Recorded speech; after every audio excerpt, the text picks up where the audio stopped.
Hi guys, kamusta? Gusto mo bang kumuha ng Digital National ID tulad nito? Or PhilHealth ID naman? And kung OFW ka, syempre dapat meron ka ding OWA ID. Itong tatlong valid ID guys na to ay nasa loob ng eGovPH app. Madali lang siyang kunin, kaya stay tuned para malaman nyo.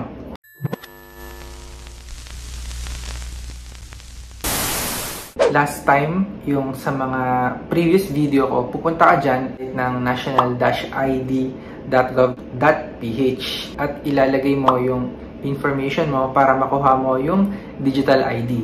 Nabago na kasi yan. Ngayon, mapupunta ka na sa eGovPH app. Kailangan mo siyang i-download. Meron sa Android at sa iPhone or iOS. Ito yung app para sa mga Pilipino para ma-access mo yung mga government services. And syempre, para din makuha mo yung mga digital ID mo na pwedeng gamitin as valid ID. Tanong kung paano mo siya kukunin, hindi nyo kasi makukuha yan directly sa eGovPH app. Hindi sa pag-register at pag-verify ng account. Bago nyo downloadin at kunin yung digital ID, ang kailangan nyo gawin ay magkaroon muna ng record sa National ID Centers or PhilSys Center kasi dito magbabase yung record nyo. So, sana malinaw yung sinabi ko. Madami kasing pumupunta agad straight sa eGovPH app, nagre-register. Pagdating sa verification ng account, nakalagay no connection. Normal yan kasi nga wala kayong record sa PhilSys and PSA. So, to summarize lang guys, para lumabas yung Digital National ID, kailangan may record kayo sa PSA or PhilSys.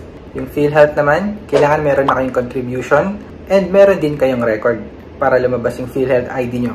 And for OFW, kailangan meron kayong record sa OWA or nag-contribute na kayo before.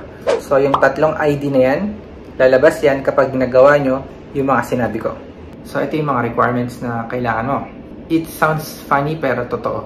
Kailangan mo ng valid ID para kumuha ng valid national ID. For primary ID, i-check nyo na lang or screenshot nyo yung mga listahan. Kung wala naman kayong ID dito sa primary documents, pwede nyo dalhin yung secondary requirement. Ito. So, mas madami yan. I'm pretty sure meron naman kayong mga valid ID dito sa mga pinakita ko. Next step, puntahan nyo yung National ID Centers. Magparehistro kayo. Andyan yung mga based sa mall, sa mga SM Mall, Robinsons. Meron din sa National ID Center or sa PSA offices. Yan yung mga permanenteng nandun. Pwede nyo rin subukan sa barangay or city hall kung merong mga LGU na tumatanggap pa ng National ID registration. So number 3, kapag punta na nga kayo sa registration center, sasagutan nyo yung application form, ilalagay nyo yung pangalan nyo, gender, birthday, blood type, and so on. Tapos kukunan kayo ng iris scan, record sa mata, and fingerprint. Nabanggit ko na yan dito sa video ko kung gusto niyo ng full guide. So once magawa nyo guys yung sinabi kong registration process, 1 week bago nyo makita yung digital ID sa eGov. So wag muna kayo magda-download or mag-verify ng account sa eGov hanggat wala pa kayong record sa PSA or hindi pa nakalipas ng 1 week or 1.5 weeks. Kasi kailangan ng oras ng PhilSys or PSA para i-upload yung record nyo nga, i-upload yung documents nyo sa eGov.